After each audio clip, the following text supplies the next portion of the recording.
Hi, I'm Jeff Livingston.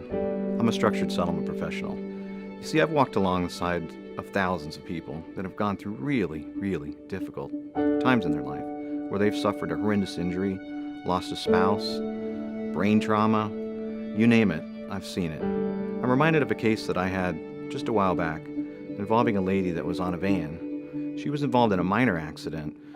She got out of the van to check on the car that was next to them, and she noticed that the passenger was in a little bit of distress.